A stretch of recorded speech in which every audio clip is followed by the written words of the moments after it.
though the game seems to be running a little bit slower. I don't really know, but either way, we got a bit of news to get to today, so hopefully the game is not as distracting as it has been.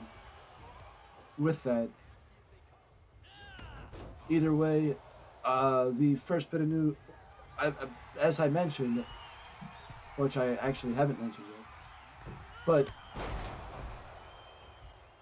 most of the news today has to do with WWE. And let's get to the news that has been heavily reported over the last couple of weeks because of the circumstances. That being that William Regal is officially back in the WWE as of January 2023 and will be penciled in as a vice president within the new structure of the company under Triple H, Stephanie, and Nick Khan. We are unaware of what his official role will be, but what we do know is Regal will be one of the top executives within the company. In my opinion, it seems likely that if anything, Regal will likely be maybe the vice president of talent relations or the vice president of talent development, something of that ilk. But we will likely find out as we get closer to 2023 what Regal's role will be in WWE once again. But I, for one, am happy to see William Regal back in the WWE. Speaking of somebody that I'm happy to see back in wrestling, that being Kylie Ray. Kylie Ray worked in the early days of AEW, but stepped away because of mental health reasons, and now is back in AEW, back in wrestling, and has been back in wrestling for the last little bit, doing things here, there, and everywhere from what I've heard. And now she is somewhat, I mean, it's not official yet that she signed a contract with WWE, but she did appear on a recent episode of Main Event, coming up short against Dana Brooke, but she had a different name. She had a Titantron. All signs point to her likely signing with WWE, if not already having already signed with WWE, because of the little, small details that you would figure would not be noticeable or present if she had not signed with the company.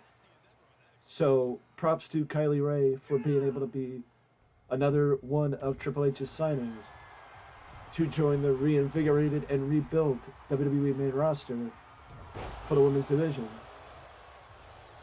But props to Kylie Ray for being maybe under contract to WWE.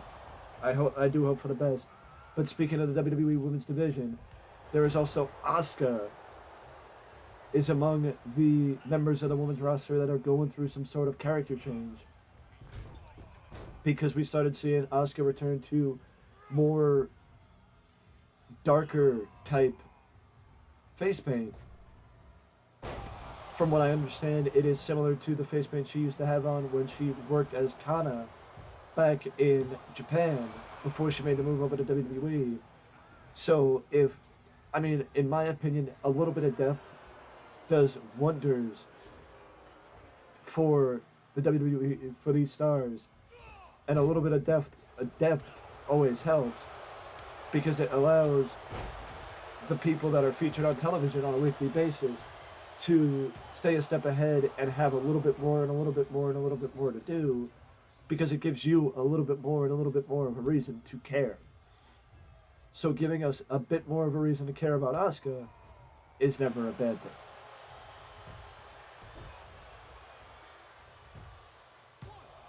But speaking of people, giving us reasons to care about people, in, I believe, something that we saw on Johnny Gargano's Twitter page, it was a bit of a story having to do with what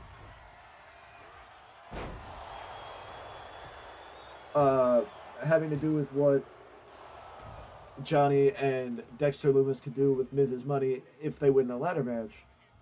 Which, if you don't know what I'm talking about, then feel free to watch some highlights with WWE from Raw.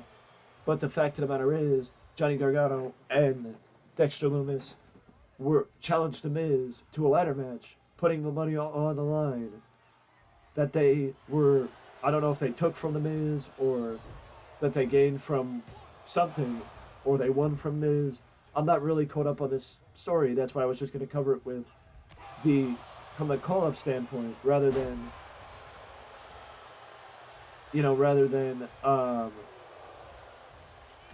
going into detail. But either way, one of the drawings on the whiteboard was going to the moon and being astronauts as a way to spend the money. And it had the catchphrase of a current NXT talent, that being, to the moon. This could be an interesting way to bring Cameron Grimes up to the main roster.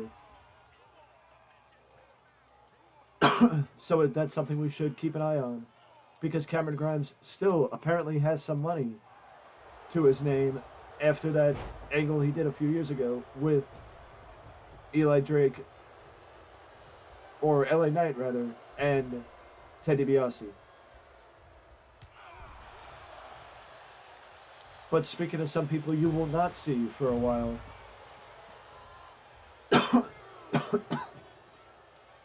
Bobby Lashley was written off TV last night, adding to the long laundry list of people that WWE have seemingly been writing off TV week to week. It is unclear why Lashley was written off TV, but Lashley was fired by Adam Pearce for his actions and attacking a variety of WWE officials over the last couple of weeks, and taking his frustrations out on WWE officials over the last couple of weeks. And that's a big no-no in the WWE. Taking your frustrations out on the non-wrestlers, including WWE official Adam Pearce. So Lashley has let the frustration get to him and is now going to be sitting from the sidelines for the foreseeable future. As the big picture is, Lashley will now have to work his way back and earn the trust of WWE officials to work his way back into the company after being canned. But also, Matt Riddle.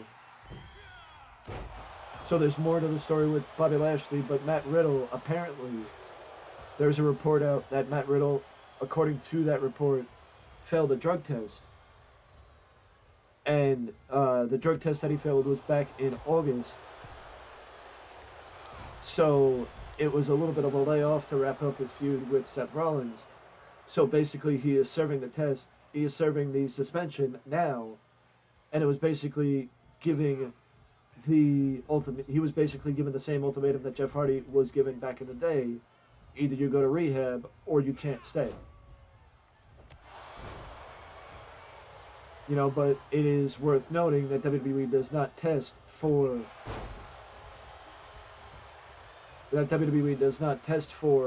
marijuana anymore.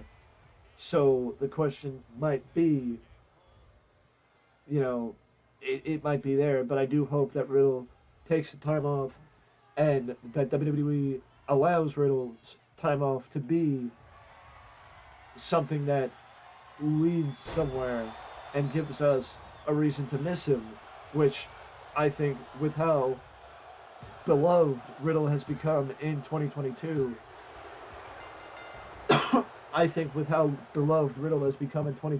it is clear that Matt Riddle will be missed and people will love to see him back whenever that comes in 6 weeks after his hiatus is taken care of. But the big news is how we end, and that is that WWE and New Japan Pro Wrestling have reached an agreement to allow Carl Anderson's dates with the company to extend to Wrestle Kingdom 17. So not only will Carl Anderson be in New Japan later this month, but Carl Anderson will also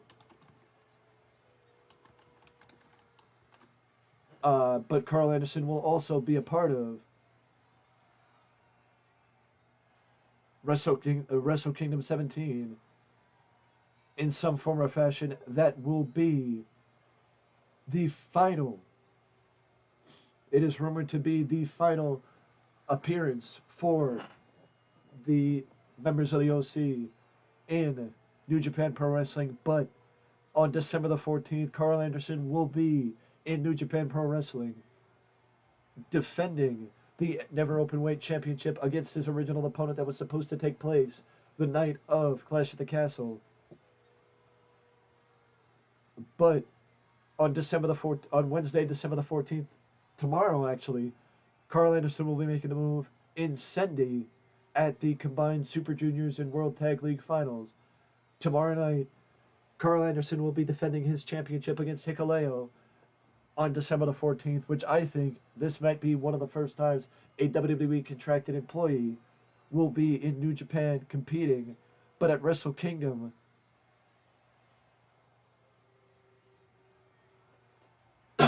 But at Wrestle Kingdom, that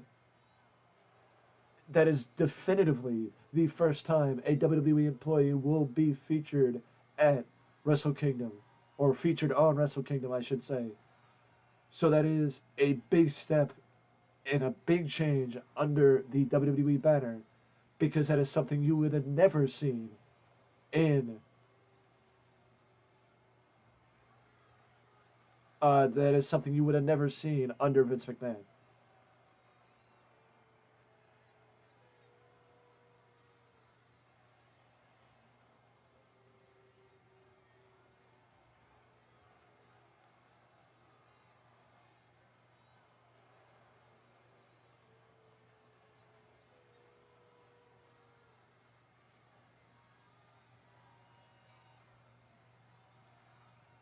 There is also a little bit of information that I found scavenging the internet that may have opened the door for another news video, so stay tuned for that later today. But this is it for this news video.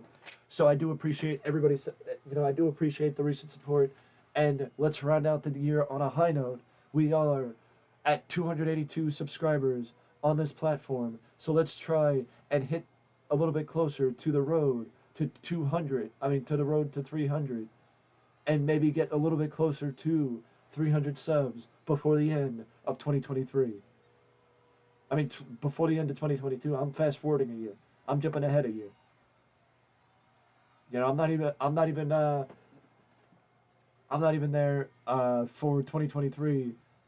I'm ready for 2024, but let's step back and see how close we can get to 300 subs by 2023. I hope you can help, and I hope you're as excited about that milestone as I am. But either way, let me know down in the comment section below your thoughts on everything and anything that I talked about in this video.